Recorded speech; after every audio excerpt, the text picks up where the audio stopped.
பிரியமானவர்களே, இயேசுவின் நாமத்தில் உங்களுக்கு எங்கள் அன்பின் வாழ்த்துக்கள். எப்படி இருக்கீங்க? நல்லா இருக்கீங்களா? எக்ஸைட்மெண்ட்டோடு இருக்கீங்களா? ஆண்டவர் பேசிக்கிட்டே வர்றார்ல. இனி வரப்போகிற எழுப்புதல், அதில் ஆண்டவர் செய்ய போகிற காரியம். இப்போ உலகத்தின் பல தேசங்கள் 160 நாடுகளுக்கு மேலே கர்த்தருடைய பிள்ளைகள் இந்த ஜெபத்தில் இணைந்திருக்கிறீங்க. ஷேஷல்ஸ் என்கிற ஒரு சின்ன தீவில் இருந்தும் இதில் இணைஞ்சிருக்கிறீங்க. ஜப்பான் நாட்டில் இருந்தும் தெய்வ பிள்ளைகள் இணைந்திருக்கிறீங்க. அது மாதிரி பிரேசில் தேசத்துலேருந்து இணைந்திருக்கிறீங்க. அது மாதிரி நீங்கள் ஐரோப்பா நாடுகள் பல தேசங்கள்லேருந்து இணைந்திருக்கிறீங்க. மொரிஷியஸ் தீவிலேருந்து இணைந்திருக்கிறீங்க. மியான்மர் தேசம், அது மாதிரி சிங்கப்பூர், மலேசியா, அது மாதிரி இலங்கை தேசம், இது மாதிரி வளைகுடா நாடுகள், துபாய், அபுதாபி, அது மாதிரி நீங்கள் ஷார்ஜாவில் இருக்கிறீங்க. சிலர் குவைத்தில் இருக்கிறீங்க, பஹ்ரைனில் இருக்கிறீங்க, சவுதி அரேபியாவில் இருக்கிறீங்க. உங்களெல்லாம் கர்த்தர் கொண்டு வந்து இணைச்சிருக்கிறார். நெதர்லாண்டில் இருக்கிறீங்க, ஸ்வீடனில் இருக்கிறீங்க. ஒரு கூட்டம் ஸ்வீடனில் இந்த எழுப்புதலுக்காக தொடர்ந்து ஜெபிச்சு கொண்டு வர்றீங்க.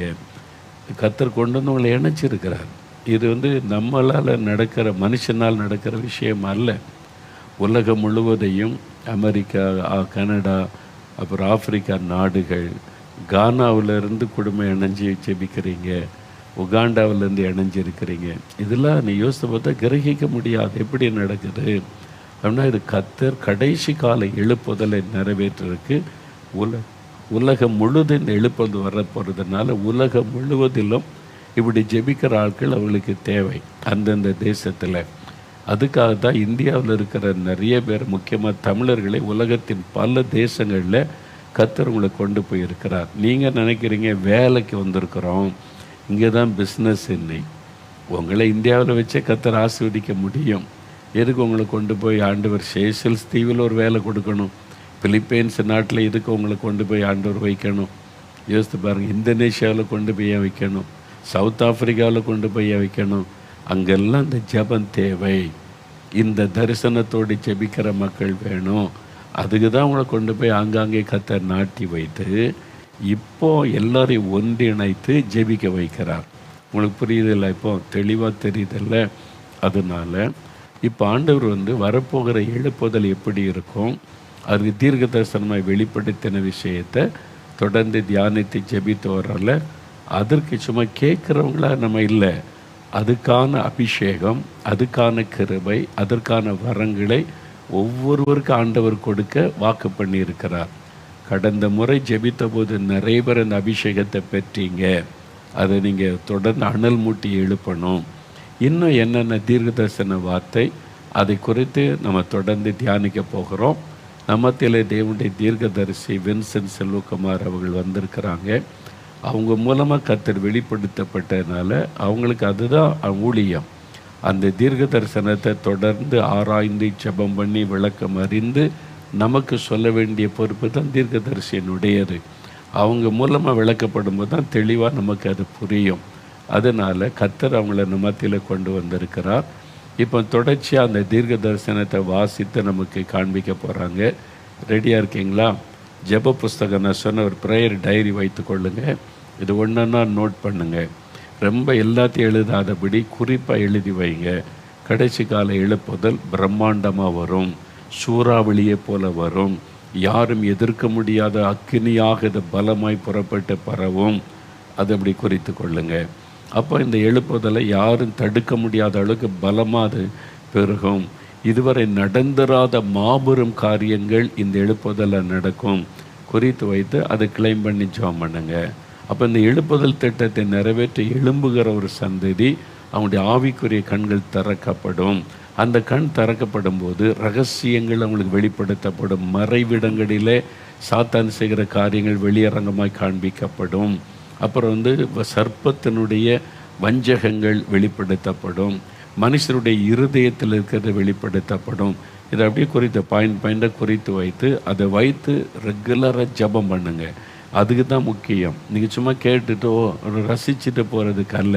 எல்லாம் குறிப்பெடுத்து இப்படி எழுதி வைத்து அதை வைத்து டெய்லி ஜெபிக்கணும். நீங்கள் ஜெபக்குழுவாக இருந்தால் அந்த ஜெபக்குழுவில் இதை சொல்லி மற்றவங்களுக்கு விளங்க பண்ணி ஜெபத்தை ஆரம்பிச்சிருங்க.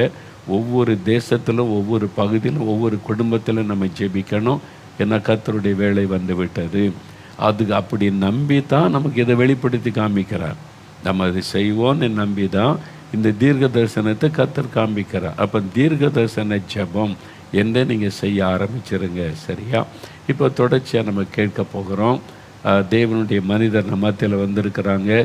எல்லாருடைய சார்பாக அவங்கள நான் மறுபடியும் வரவேற்கிறேன். Praise lord brother. ஆண்டவருடைய வேலை வந்துட்டு கர்த்தர் வெளிப்படுத்தின காரியங்கள் எனக்கு எக்ஸைட்மெண்ட்டாக இருக்குது. அந்த எழுப்பால் பார்க்க போகிறோன்னு சொல்லி. ஆமாம். இது என்ன இருந்தாலும் நீங்கள் நல்ல ஒரு காரியம் கவனித்து பார்த்தா, இந்த வெளிப்பாடுகள் 2011 கர்த்தர் வெளிப்படுத்தினது. இப்போ ஏன் நம்ம அறியாமலே நம்ம ஏவப்பட்டு ஏன் இப்போ இதை வாசித்து இவங்களுக்கு அதை விளக்கி சொல்லி இதை பெற்றுக்கொள்ளும்படி சொல்கிறோம்னா, கர்த்தர் வெளிப்படுத்தின காலம் இது, பெற்றுக்கொள்ள வேண்டிய காலம் வந்துட்டு. அதனால தான் இப்போ சொல்கிறோம். இல்லாட்டி இந்த இடப்பட்டு நம்ம சொல்லலை. கிட்டத்தட்ட ஒரு 15 வருஷத்துக்கு பிறகுதான் இது நம்ம இப்போ தான் இந்த காரியத்தை வெளியவே கொண்டு வர்றோம். இது 2011 சொல்லிட்டாங்க, நான் இந்த நல்லா செய்ய போகிறேன்னு. அப்போ சொல்கிறதுக்கு ஒரு காலம் இருக்குது, அதை நம்ம பெறுவதற்கு ஒரு காலம் இருக்குது. இது பெற வேண்டிய காலம். அதனால் இதை கேட்குறவங்க யாரும் இதை மிஸ் பண்ணாமல் நம்ம சொல்லும் போதே இதை அவங்க அறிக்கை செய்து கிளைம் பண்ணி அதை பெற்றுக்கொள்வதற்கு உடனே முயற்சி பண்ணணும். பெற வேண்டிய காலத்தில் பெறாமல் விட்டுட்டா அதுக்கப்புறம் அந்த மாதிரி ஒரு சமயம் கிடைக்குமோ கிடைக்காதோ நமக்கு தெரியாது. அப்போ அதனால் இதுவும் 2011 வந்ததனுடைய தொடர்ச்சி. அவர்கள் கண்கள் திறக்கப்பட்டவர்களாய் மாத்திரம் அல்ல, தேசத்தினுடைய கண்களை திறக்கவும். ஓகே. அடுத்து அடைக்கப்பட்டவர்களின் அடைக்கப்பட்ட கண்களை திறக்கவும், விசுவாசிகளின் விசுவாச கண்களை திறக்கவும் அதிகாரம் பெற்றிருக்கிறார்கள். இவங்களை நான் திறந்துட்டா இவன் யார் யார் கண்ணை திறக்க முடியும்? அவர்கள் கைகளில் வல்லமையும் விரல்களில் என் வரங்களும் இருக்கிறது என்று கர்த்தர் சொல்லுகிறார். அப்போ தேவனுடைய வல்லமை வரங்கள் இவங்க மூலமா வெளிப்படும். ஆமாம். இப்போ என் கண்ணை கர்த்தர் திறந்ததே நான் வேற யாரோ சிலருடைய கண்களை திறக்கிறதுக்கு தான். அது என்னென்ன கண்கள்னு சொல்கிறாங்க. இவங்களுக்கு என்ன அதிகாரம் கொடுத்தேன்னா, தேசத்தினுடைய கண்களை திறக்கிறதுக்கும் இந்த மனசாட்சியில் சூடுண்டவருடைய கண்களை திறக்கிறதுக்கும் இவங்களுக்கு அதிகாரம் கொடுப்பேன் அப்படிங்கிற ஒரு வாக்கு தத்துவம். இது ரொம்ப முக்கியமானது இல்லைன்னா? ரொம்ப முக்கியம். இப்போ நம்ம நாட்டில் எல்லா நாட்டிலையுமே இதுதான் காரியம். அப்போ இதை நம்ம தெளிவாக அதை அறிந்து தேவ பிள்ளைகள் எழும்பி ஜெபிச்சா மக்களுடைய கண்கள் திறக்கப்பட்டவன்னு பாருங்களேன், பயங்கர ஒரு மாற்றம் வந்துடும். ஊழியங்களில் சபைகளில் கூட இதே மாதிரியான நிலை இருக்குது. கண் சொருகி போன ஒரு நிலை. இப்போ சமீபத்துல எல்லாம் பார்த்தீங்கன்னா ஒரு புது கலாச்சாரம் நான் பார்த்தேன். ஒருத்தர் வீடியோ அனுப்பியிருந்தார். ஒரு ராப்போஜன பந்தியில், தமிழ்நாட்டில் தான், ஒரு ராப்போஜன பந்தியில் சினிமா பாட்டில் பாடுறாங்க. பின்னால் அதில் அந்த கொயர் சினிமா பாட்டு, அந்த பாட்டு பாடும்போது எல்லாருக்கும் அதை பரிமாறுறாங்க, இதெல்லாம் பண்ணுறாங்க. இன்னும் சில இடத்துல ஏன் சினிமா பாடல்களில் என்ன இது இல்லை, என்ன கருத்து இல்லை, அந்த கருத்துக்கள் முழுசுமே ஒரு லவ் டூயட் சாங் இருந்தால் கூட அது இயேசுவும் நீங்களும் வச்சு நினச்சி பாடுங்க. கர்த்தரை இந்த மாதிரி அவரை ஹீரோவாகவும் நீங்கள் ஹீரோயின் ஆகின்னு நினச்சி பாடுங்கன்னு ஒரு பாஸ்டர் மேடையில் பேசுகிறார். பேசிட்டு சில பாடல்களுக்கு அர்த்தம் சொல்லி சினிமா பாடல்கள் பாட சொல்கிறாரு. எனக்கு என்ன ஒரு பாடுற பெருசில் சபையாரெலாம் பாடுறான் சேர்ந்து கைதட்டி பாடுறாங்க. அவங்களுடைய ஆவிக்குரிய கண்கள் குருடாக்கப்பட்டு ஒரு நல்ல கருத்தை இருந்தால் கூட அது அந்நிய அக்கினி தானே, அந்நிய இடத்துல தானே வருது, கொண்டு வர முடியல. அதுதான் என்னுடைய கேள்வி. எல்லாமே நெருப்பு தான், எல்லாமே மேல் பார்வைக்கு. வசனத்தில் போடு, தேவனுடைய சபையிலே அந்நிய அக்னியை கொண்டு வராதிருப்பாயாக. அந்நிய அக்னி உள்ளே பிரவேசிக்கக்கூடாது. அவங்க அந்த காலத்தில் என்ன செய்வாங்கன்னா, தேவாலயத்தில் அந்த மோசே மாதிரி தீர்க்கதரிசிகள், பிரதான ஆசிரியர்கள் எல்லாம் கூடி ஒரு அக்னியை உள்ளே ஏற்றி வைப்பாங்க.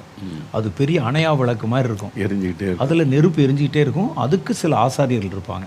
அவங்களுக்கு வேலையே அதில் விறகு கட்டைகளை போட்டுக்கிட்டே இருக்கணும். இந்த தேவாலயத்துக்குள்ளே பயன்படுத்துகிற எல்லா நெருப்பு சம்மந்தப்பட்ட காரியங்களும் இந்த நெருப்புல இருந்தால் எடுத்து பயன்படுத்தணும்.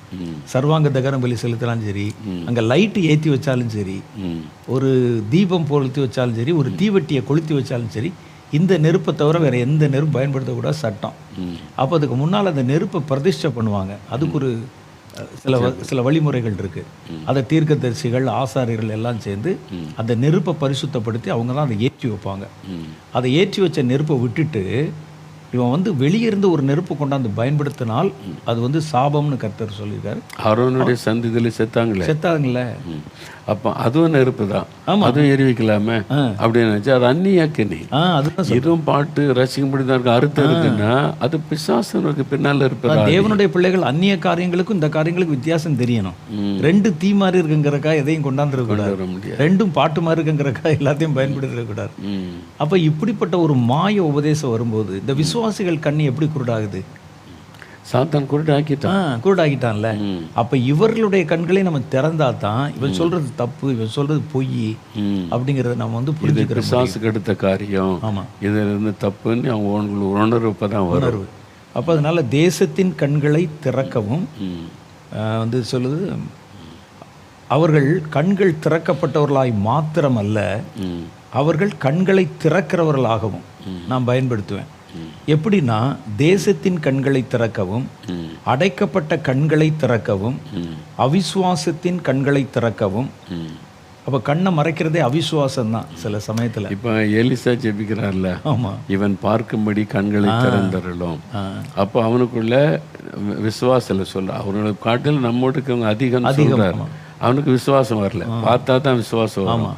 அவனுடைய கண்கள் திறக்கப்பட்டு ஜெபிச்சோன்னா அப்பதான் பார்க்குறான், அப்பதான் விசுவாசம் வருது.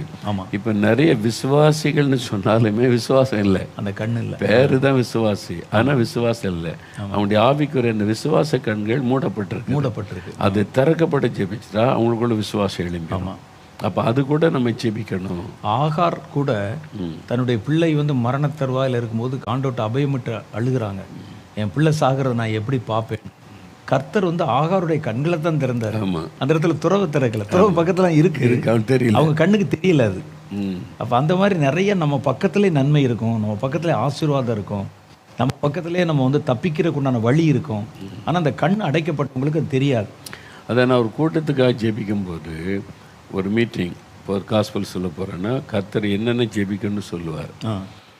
அதுல வந்து அடிமைத்தனத்தின் ஆவி, தடைப்படுத்துகிற ஆவி சொல்லுவார். முதல்ல தடைப்படுத்துகிற ஆவியை பயன் பண்ணு. ஜனங்கள் கூட்டத்துக்கு வர்றதை சாத்தான் தடுப்பான். முதல்ல வந்துட்டா ரட்சிக்கப்பட்டுருவானே. அப்போ அந்த தடைகள் பல விதத்துல கொண்டு வருவான். சிலர் வீட்டுக்குள்ள, சிலர் வந்து பிரயாணத்துல, சிலர் ஏதோ சூழ்நிலையில தடை உண்டு பண்ணுவான். அது முதல்ல பயன் பண்ணணும். ரெண்டாவது, வந்தவங்க வசனத்தை கேட்கக்கூடாதபடி அவங்களுடைய தடை பண்ணுவான். அவனுடைய மனக்கண்ணை குருடாக்கி வசனத்தை கேட்கக்கூடாது. மூன்றாவது, வசனத்தை கேட்டாலும் மனம் திரும்புவதை தடுப்பான்.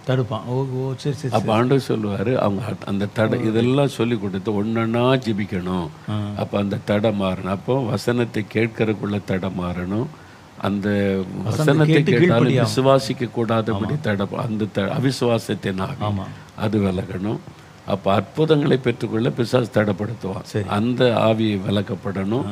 அப்புறம் அற்புதம் பெற்ற பிறகு சாட்சி சொல்ல விடாதபடி தடுப்பான்.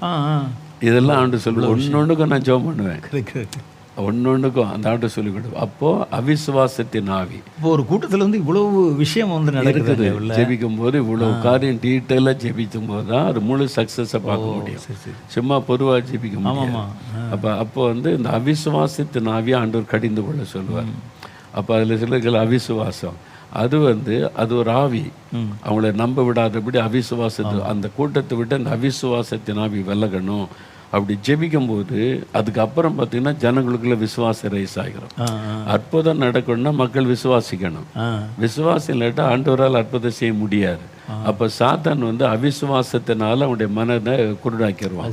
அந்த அவிசுவாசத்தின் ஆவி விலக்கப்பட நம்ம கருத்தா ஜெபிக்கணும். அது ரொம்ப முக்கியமான ஒரு காரியம். அப்போ இந்த அதிகாரத்தை நான் இவங்களுக்கு கொடுப்பேன், கண் திறக்கப்பட்டவர்களுக்கு கண்களை திறக்கிற அதிகாரத்தையும் அந்த வரத்தையும் கொடுப்பேன். அப்போ இவங்க அவங்கள டார்கெட் பண்ணி ஜெபம் பண்ணா அவங்க கண்கள் திறக்கப்படும். அப்போ இந்த வரத்தை அவங்க கண்டிப்பாக பெறணும். அப்போ அவன் அடைக்கப்பட்ட கண்களை திறக்கவும் அவிசுவாசத்தின் கண்களை திறக்கவும் அதிகாரம் பெற்றிருக்கிறார்கள். அப்போ அந்த அதிகாரத்தை பயன்படுத்தணும். இப்போ அந்த அதிகாரத்தை முதல்ல வாங்கணுங்க, அதையும் பெறணும். ஓகே. அவர்களுடைய கைகளில் வல்லமையும் விரல்களில் வரங்களும் இருக்கிறது என்று கர்த்தர் சொல்லுகிறார். அவன் கையில் வந்து வல்லமை இருக்குது, விரல்களில் வந்து வரங்கள் இருக்குது அப்படின்னு சொல்கிறார். இப்போ வல்லமைன்னா இந்த வரங்கள் தாண்டி கிரியை செய்கிற தேவனுடைய வல்லமை வந்து வெளிப்படுத்துகிற காரியங்கள். இப்போ கர்த்தரிலும் அவருடைய சத்துவத்தின் வல்லமையிலும் பலப்படுங்கள். எபேசியர் 6:10. ஆமாம். அப்போ சாத்தானை நம்ம எதிர்க்கணும், இந்த காரியத்தில் செய்யணுமானா கர்த்தரிலும் சத்துவத்தில் முதல்ல நம்ம பலப்படுத்தி கொள்ளணும். கண்டிப்பாக. அதுக்கு வேத வசனம் தியானித்து அபிஷேகத்தில் நிரம்பி நம்ம ஜெபம் பண்ணி கர்த்தருக்குள்ளே ஆழமாகணும், வல்லமையில பலப்படணும். கண்டிப்பாக. அடுத்தது வந்து ரோமர் 1:10 சொல்லியிருக்குது, நீங்கள் வந்து கர்த்தருக்குள்ளே நிலைத்திருக்கும்படிக்கு ஸ்திரப்படும்படி ஆவிக்குரிய சில வரங்களை உங்களுக்கு அருளும்படி நான் ஜெபிக்கிறேன்றார் பவுல். ஆமாம். அப்போ விசுவாசிகளுக்கே சொல்றார். கண்டிப்பாக. அப்போ ஊழியக்காரங்களுக்கு எவ்வளோ முக்கியம் வரம். நிச்சயமாக. வரம் இல்லாமல் ஊழியக்காரன் ஊழியம் செய்யக்கூடாது. ஆமாம். அந்த வரத்தை பெற்றுக்கொள்ளணும், அந்த வரத்தை சபை ஆராதனையில் பயன்படுத்தணும், கிரியை செய்ய இடம் கொடுக்கணும். ஆனால் அந்த கடைசி கால எழுப்புதலில் வந்து எல்லாருமே ஊழியர்கள் தான். ஒவ்வொருத்தருக்கும் ஒவ்வொரு விதமான ஊழியங்கள் இருக்கு. வந்து ஊழியம் சும்மா யாரையுமே உட்கார வைக்க மாட்டாங்கன்னு தான் நான் நினைக்கிறேன். இப்போ ஆண்டவர் வந்து உங்கள் மூலமாக இங்கே பேசும்போது இந்த நம்ம ஊழியக்காரங்களுக்கு உபவாசம் பண்ணும்போது நீங்கள் சொன்னீங்க, நான் இங்கே இருக்கிற ஒவ்வொருவரையும் பயன்படுத்த விரும்புகிறேன், என்ன மட்டும் இல்லை இங்கே இருக்கிற எல்லாரையும் பயன்படுத்த விரும்புகிறேன்னு கர்த்தர் சில வருஷத்துக்கு முன்னால் பேசினார். நான் இப்போ அதை தான் கர்த்தர் சொல்லி இருக்கிறாரு, எல்லாரும் நீங்கள் பேசணும், எல்லாரும் ஜெபிக்கணும், எல்லாரும் மக்களுடைய விடுதலுக்காக ஜெபிக்கணும்னு சொல்லி அப்போ அவங்களுக்கு வந்து பிரசங்க காரியத்தை கற்றுக் கொடுத்து இதெல்லாம் சொல்லி கொடுத்து இப்போ ஆண்டோடைய கிருபையில் நம்ம ஊழியத்தில் 100 பிரசங்க யாராவது இருப்பாங்க. இப்போ ஆண்கள் பெண்கள் எல்லாம் இப்போ டெய்லி 2 காஸ்பல் மீட்டிங் நடக்குல்ல, டெய்லி 2 காஸ்பல் அவங்கள நடத்திடுவாங்க. ஆமாம், அவங்களே பெண்கள் சிஸ்டர்ஸ் பேசுவாங்க, பையங்க பேசுவாங்க, ஒவ்வொருத்தர் மூலம் மிராக்கிள்ஸ் நடக்கு, ஒவ்வொருத்தர் மூலமாகவும் மிராக்கிள்ஸ் நடக்கு. மற்ற நாட்கள் ஆஃபீஸ் ஒர்க் பண்ணுவாங்க, ஊழியத்தில் மற்ற வேலை செய்வாங்க. நீங்கள் வந்து இந்த புதன்கிழமை நீங்கள் இது பிரசங்கம் பண்ணணும்னு சொன்னால் நல்ல வசனத்தை நல்ல வந்து அழகாக சுவிசேஷம் சொல்லி ஹீலிங் ப்ரேயர், டெலிவரன்ஸ் ப்ரேயர் பண்ணுறாங்க. ஒவ்வொரு நாளும் மிராக்கிள்ஸ் நடக்கு. அந்த கடைசி கால தலைமுறை இப்படி தான் இருக்கணும். எல்லாரையும் பயன்படுத்த விரும்புகிறார் ஆண்டவர். இதை ஊழியர்களும் பாஸ்டர்மாரும் புரிந்து கொண்டு சபையில் இருக்கிறவங்க உற்சாகப்படுத்திட்டா அவங்க பயப்பட தேவையில்லை. நிச்சயமா போய் அற்புதம் செய்யும்போது அந்த ஆத்மாக்களை சபை தான் வருவாங்க, சபை வளரும். இவங்க வந்து தண்ணி சபை ஆரம்பிச்சிருவானோ போய் பயப்பட வேண்டிய அவசியம் இல்லை. எங்கள் ஊழியத்தில் 100 பேருக்கு மேலே இருக்காங்க. அவன் இன்னும் கேட்டால் சிலரெல்லாம் நான் என்ன மூலமாக நடக்கிற அற்புதத்தை விட பெரிய காரியம் நடக்குது, நான் அதை பார்க்குறேன். அப்போ வந்து எனக்கு சந்தோஷம் தான், அது தேச மகிமைப்படுறாருல. அதனால அதை எதுக்கு அவங்க பயப்படணும்? அங்கே மைசூரில் நடந்த ஒரு கூட்டத்தில் நீங்கள் இந்த ட்ரெயின் பண்ணுற சீஷத்துவ பயிற்சி பள்ளி அதை சேர்ந்த அந்த தம்பிமார், சின்ன சின்ன பசங்க எல்லாருமே 16-17 வயசு, அவங்க மூலம் அவங்க கர்த்தர் செய்த அந்த சாட்சிகளை வந்து சொன்னாங்க மேடையில் வந்து. இப்போ கர்த்தர் எங்களை எப்படி பயன்படுத்துகிறாருன்னு அதை கேட்கும்போது உண்மையிலேயே அவ்வளவு அற்புதங்களை வந்து கர்த்தர் அவங்க மூலம் செய்கிறாரு. மரணத்தருவாயில் இருக்கவங்களை உயிரோடு எழுப்புனது, அது ஆல்மோஸ்ட் மரித்தவங்களை மறுபடியும் எழுப்பி இன்னைக்கு வச்சது அந்த விசுவாசம். ஒரு திறப்பின் வாசல் ஜெபம் முடிஞ்சிட்டு வரிசையாக ஜெபிக்க வர்றாங்க ஆட்கள். அப்போ ஒரு தாய் 2 வாலி பிள்ளைகளை கூட்டிகிட்டு வந்தாங்க. நான் இன்னும் ஆயிரக்கணக்கான பேர் இருக்கேன், ஒவ்வொருத்தருக்காக ஜெபிச்சுக்கிட்டு இருக்கிறேன். இந்த 2 பிள்ளைகளுக்கும் வாயும் பேசாது, காதும் கேட்காது, பிறவிலேயே. ஒரு பிள்ளைக்கு ஒரு 16 வயசு, ஒரு பிள்ளைக்கு 18 வயசு. அந்த தாய் அது எனக்கு அது ரொம்ப மனசை படைச்சு ஒரு வாலிப பிள்ளைங்க 2 பிள்ளைங்களும் அந்த ஏழை தாய் வந்து நிற்கிறாங்க. ஐயா 2 பேருக்குமே காதும் கேட்காது, பேசவும் செய்யாது, பிறவில்லையே அப்படின்னு. அந்த பிள்ளைகள் இப்படி கை காமிக்கிறது. இது ரொம்ப பாரம். நம்ம வந்து ரொம்ப நேரம் ஜெபிக்க முடியாது, நிறைய ஆட்கள் இருக்காங்க. நான் திரும்பி பார்த்தேன், நம்ம உருவாக்கின ஒரு ரிவைவல் ஆர்மி தம்பி, எழுப்புதல் சேனை தம்பி, அவன் பேர் கூட தெரியாது.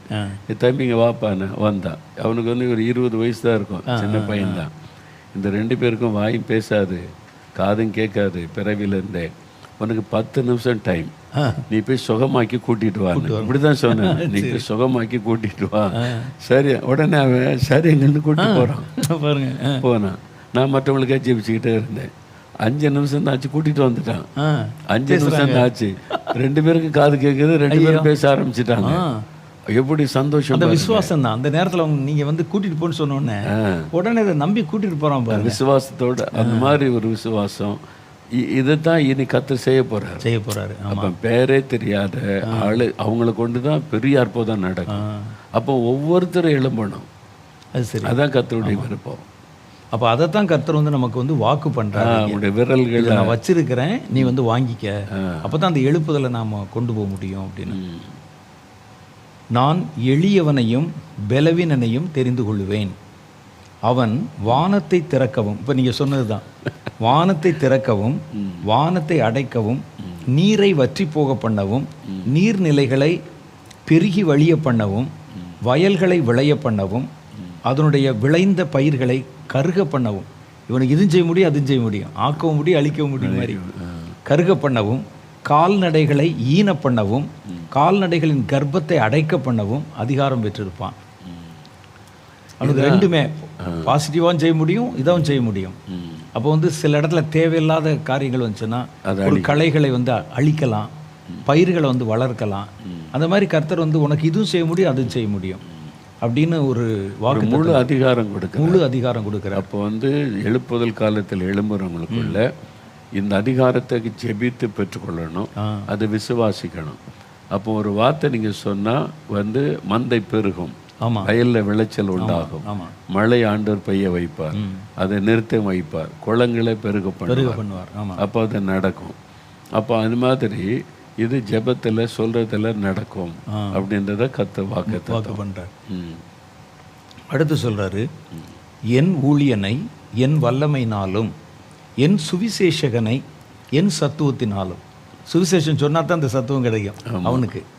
அப்ப என் ஊழியனை வல்லமையினாலும் என் சுவிசேஷகனை சத்துவத்தினாலும் நிரப்புவேன். அவனுடைய பெலன் பெரிதாயிருக்கும். சமுத்திரங்களை பிளந்து வழி உண்டாக்கவும் காடுகளை திருத்தி பாதைகளை அமைக்கவும் அவன் பெலன் பெற்றிருப்பான்.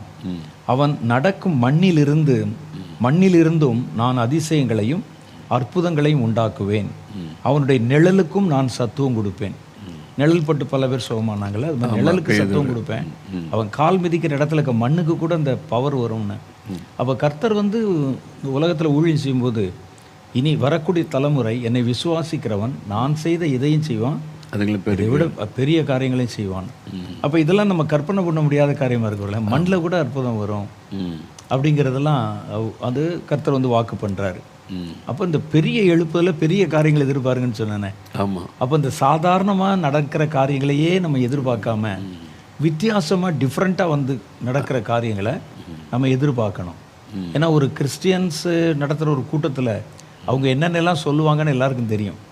குருடர்கள் பார்வையடைகிறார்கள், செவிடர்கள் கேட்கிறார்கள். அதையும் ஆண்டவர் என்ன சொல்லாருன்னா, நீ அதையும் தாண்டி சொல்லு, அது நடக்கும். அந்த வரத்தை அந்த அதிகாரத்தை நான் உனக்கு தருவேன் அப்படின்னு வாக்கு பண்ணியிருக்கிறாரு. அதில் சமுத்திரங்களை பிளந்து வழி உண்டாக்கவும் காடுகளை திருத்தி பாதைகளை அமைக்கவும் அவன் பெலன் பெற்றிருப்பான். அவன் நடக்கும் மண்ணிலிருந்து நான் அதிசயங்களையும் அற்புதங்களையும் உண்டாக்குவேன். நடக்கும் மண்ணிலிருந்தும் அதிசயங்களை அற்புதங்களையும் கால் மிதிக்கிற இடங்கள் நடக்கும். ஒரு கிராமத்துக்குள்ள போனா அங்கே நடக்கும், ஒரு பட்டணத்துக்குள்ளே போனால் சுவிசேஷனுடைய பாதங்கள் எவ்வளவு அழகாக இருக்கிறார். கரெக்ட். அப்போ சுவிசேஷத்தை சுமந்து கொண்டு போகிற ஒரு சுவிசேஷகன் அவன் போய் கால் மிதிக்கிற இடத்துல இதெல்லாம் நடக்கும். அது அவன் சுமந்திருக்கிற சுவிசேஷத்தினுடைய வல்லமை அவனுடைய கால் வழியாக அந்த கீழே அவன் நிற்கிற இடத்துல உண்டாக்கு. அந்த காலத்தில் பிரதர் டிஜிஎஸ் தினகர் வந்து ஒரு சம்பவம் சொன்னாங்க. சரி. அந்த ஊர் பேரில் திருநெல்வேலி மாவட்டத்தில் தான் அதுக்கு அந்த ஊர் பேர் மறந்து போச்சு. 2 ஊழியக்காரங்களாம் வேஷ்டி தான் கட்டியிருப்பாங்களாம். 2 ஊழியக்காரங்க தலைப்பா கட்டியிருப்பாங்களாம். பைப்பில் அப்படி சொல்லி வச்சுருப்பாங்களாம்.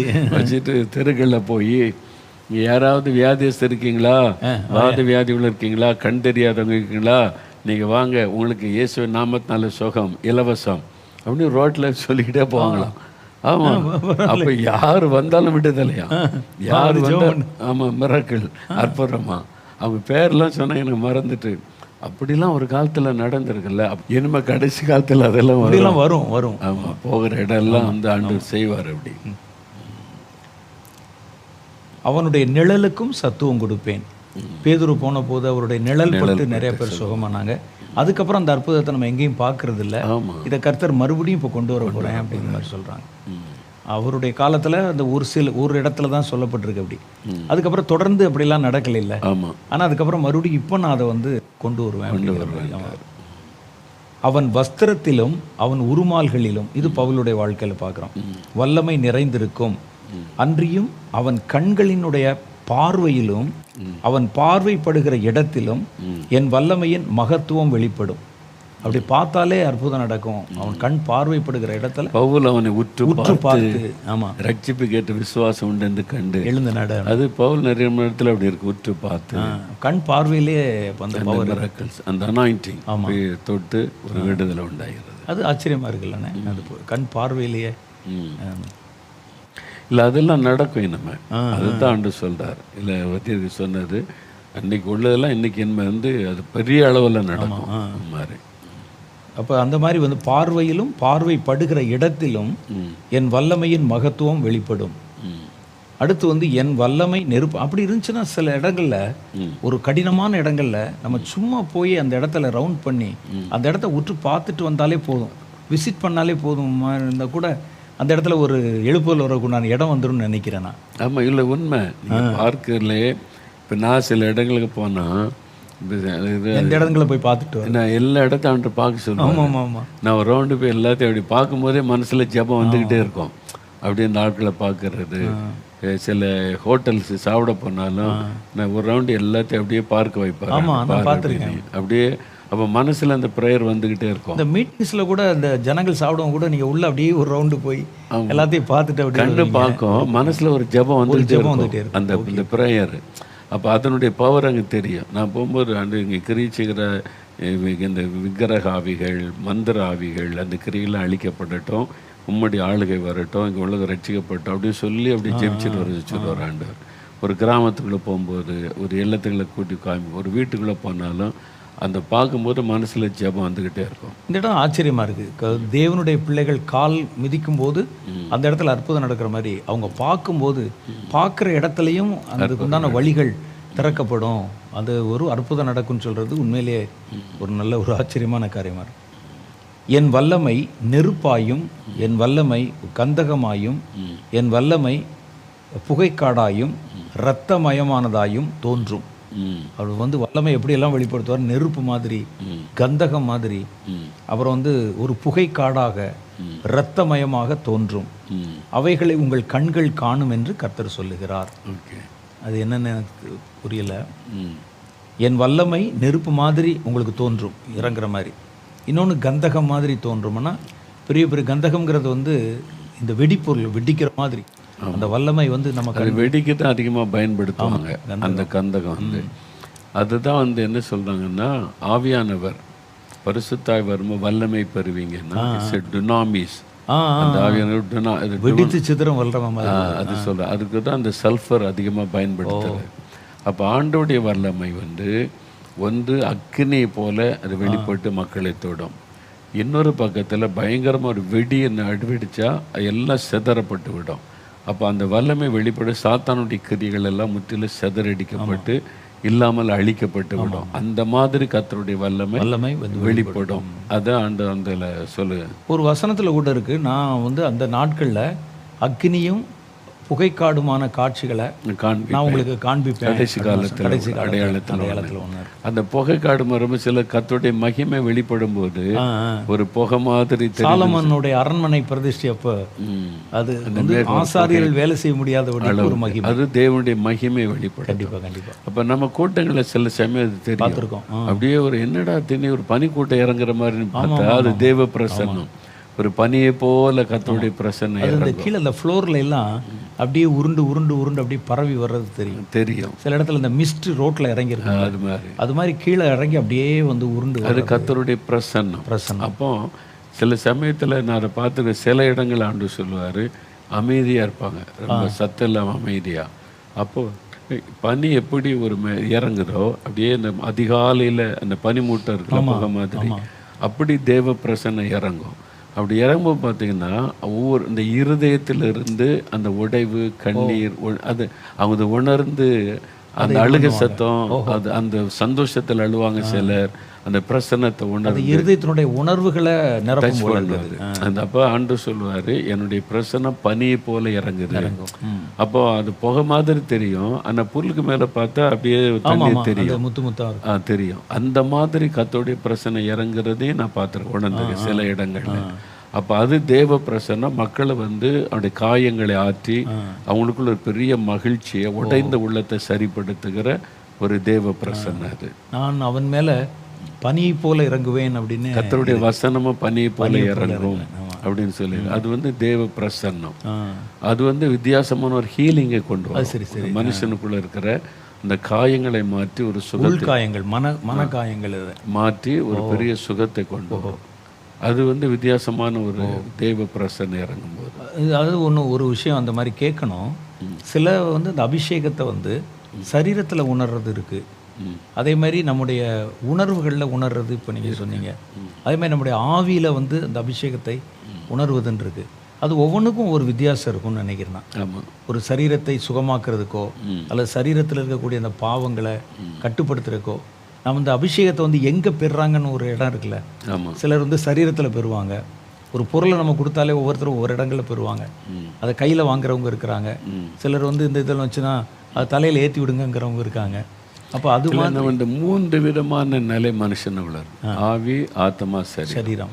சில சமயம் ஆண்டவர் சொல்லுவார் வந்து இன்றைக்கு என்ன செய்ய போகிறேன்னா இந்த 3 நிலைகளை நான் தொட போகிறேன், ஆவியானுடைய பிரசன்னம்.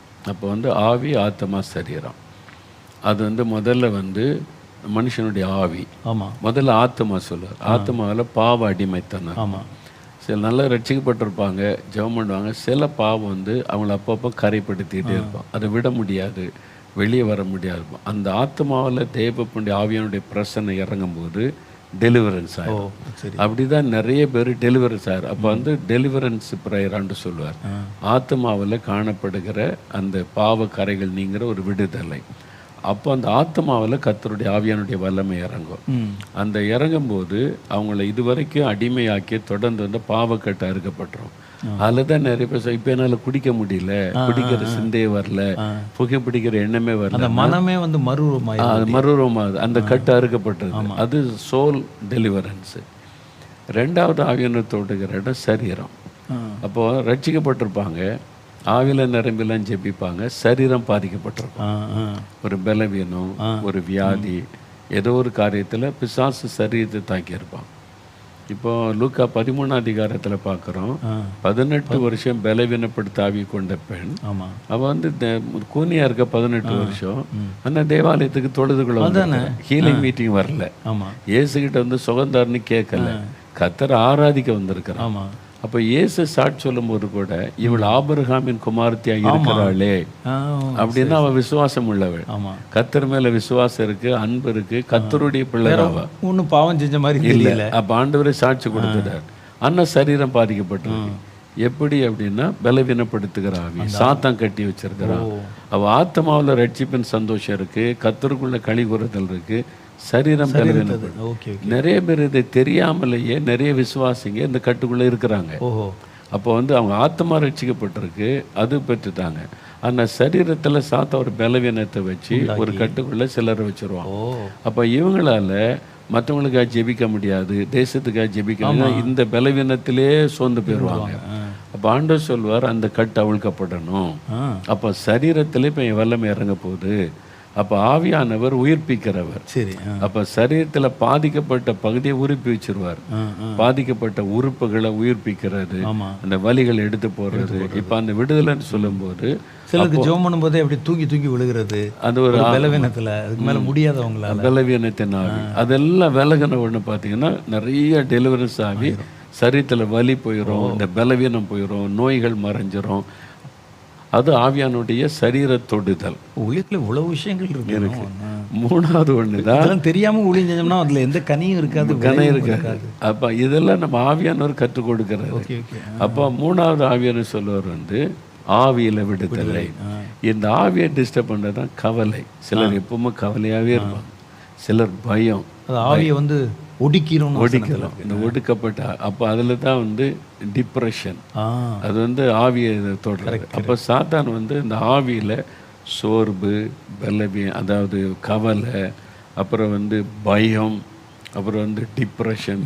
அதான் முதல்ல பயத்தை கொண்டு வருவான். அப்புறம் அது கலக்கத்தை மாற்றுவான். அந்த கலக்கம் பெருகும்போது டிப்ரெஷன் ஆயிரும். இப்போ உள்ள காலத்தில் வந்து இந்த டிப்ரெஷன்ங்கிறது தான் சின்ன குழந்தை முதற்கொண்டு சொல்கிறாங்க டிப்ரெஷனாக இருக்குது எனக்குங்கிற அப்படின்னு.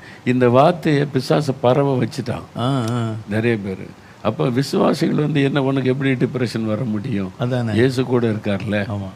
அப்போ இது பிசாசனுடைய தந்திரம். இது சொல்லி சொல்லியே டிப்ரெஷனுக்குள்ள ஆக்கிடலாம். ஆமாம், உண்மை உண்மை. அவங்கள சொல்ல வச்சே எதுக்குனாலும் ஒன்று டிப்ரெஷன் அதை பார். இதை நம்ம விசுவாசி சைக்காலஜியில் வந்து என்ன சொல்லுவாங்கன்னா, ஒவ்வொரு 2.5 மணி நேரத்துக்கு ஒரு தடவை ஒரு மனிதனுடைய அந்த மனநிலை மூடு அது வந்து மாறுமா. அது இயற்கையிலேயே எல்லாருக்கும் மாறும். அந்த மாதிரி சும்மா சாதாரணமே மாறுதில்ல. நல்லா கலகலன்னு பேசுவோம், கொஞ்சம் நேரம் பார்த்தீங்கன்னா அமைதியாக இருவாங்க. அந்த மூடு வந்து 2.5 மணி நேரத்துக்கு ஒரு தடவை மாறுமா. அப்போ அந்த மாதிரி ஒரு கணக்கு வச்சுருக்கிறாங்க. இவங்க என்ன செய்கிறாங்கன்னா, அந்த மாறின உடனே டிப்ரெஷன் அப்படின்னு அது நேச்சுரலாக ஆண்டவர் மனுஷனுக்கு தேவை. எப்போவுமே ஒரே மாதிரி இருக்கக்கூடாதுன்னு அவன் கலகலப்பாக இருக்கிற டைமு, அமைதியாக இருக்கிற டைம் இதை வச்சிருக்கிறார் ஆண்டவர். இதை வந்து பிசாசு தப்பாக்கி எல்லாத்தையும் டிப்ரெஷன். நான் சொல்ல டிப்ரெஷன் வார்த்தை சொல்லாதங்க. நீங்கள் ரட்சிக்கப்பட்ட அபிஷேகம் பெற்றோம். அப்போ ஏசு எங்கே போனார்? சரி, டிப்ரெஷனுக்கு முதல்ல சாத்தா எங்கே கொண்டு வருவான்னா, முதல்ல ஒரு கவலை கொண்டு வருவான். கவலை. அன்னத்தை கவலைப்படாதுங்கன்னு ஆண்டு திரும்ப திரும்ப சொல்ல, ஒன்றுக்கும் கவலைப்படாதுங்க. கவலை சில பிரச்சனை வரும்போது வரும், உடனே மேற்கொண்டுறணும். இல்லாட்டா அந்த கவலைக்கு இடம் கொடுத்து அது பயமாக மாறும். அப்போ பயம், என்ன நடக்குமோ ஒரு பயம். இந்த பயத்துக்கு இடம் கொடுக்க அதை பற்றி யோசிக்க கலக்கமாயிரும். உள்ளத்தில் கலக்கம் வந்துடும். அது வந்து அந்த பயத்தினுடைய எக்ஸ்ட்ரீம் வந்து கலக்கம். இப்போ அதுக்கு இடம் கொடுக்க போனோன்னா டிப்ரெஷன் கொண்டு வந்துடும். மனது அளவில் பாதிப்பு கொண்டு வந்து அவங்க என்ன நினைக்கிறாங்க என்ன அப்படின்னு நிலைமை கொண்டு வந்துடுவான். அதனுடைய எண்டு தான் தற்கொலை. அப்போ நம்முடைய ஆவியை அட்டாக் பண்ணுற ஒரு பிசாசன் தெரிய. அப்போ வந்து முதல்ல இதில் தான் ஆரம்பிப்பான், சின்ன பயத்தில். அதனால தான் ஆண்டவர் வந்து கவலைப்படாதங்க, பயப்படாதங்க. அது பிகினிங்லேயே நம்ம மேற்கொள்ளணும். ஆண்டவன் வழி வச்சிரு, கர்த்தருக்கு தெரியப்படுத்திடு, நீ என்ன கவலைப்பட்டுட்டு இருக்க. உடனே போய் ஆண்டவர் இது எனக்கு கவலையை கொண்டு வருது அப்படி தெரியப்படுத்திட்டா அது ஆண்டவர் எடுத்துகிட்டு போயிடுவார். அதுக்கு வழி ஆண்டவர் சொல்லி வச்சிருக்கிறார். நம்ம அதை பார்க்கறதே இல்லை. பயப்படாத, ஏன் பயப்படாத, நான் கூட இருக்கேன்.